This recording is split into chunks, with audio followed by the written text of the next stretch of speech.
মাগুরায় নির্যাতনের শিকার শিশুটি অবশেষে মৃত্যুর কাছে হার মানল। বৃহস্পতিবার দুপুরে ঢাকা সম্মিলিত সামরিক হাসপাতালে চিকিৎসাধীন অবস্থায় শিশুটি মারা গেছে। বাংলাদেশ সেনাবাহিনীর ভেরিফাইড ফেসবুক পেজ থেকে বিষয়টি জানানো হয়েছে। একই সঙ্গে বাংলাদেশ সেনাবাহিনীর পক্ষ থেকে শোক জানানো হয়েছে।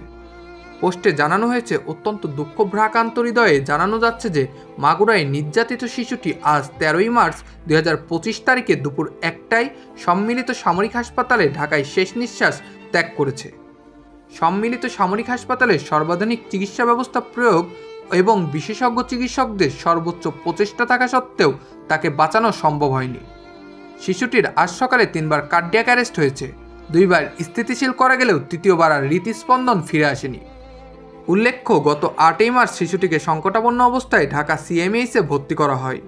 বাংলাদেশ সেনাবাহিনী শিশুটির পরিবারের প্রতি গভীর সমবেদনা জানিয়েছে, তার বিদেহী আত্মার মাগফিরাত কামনা করেছে।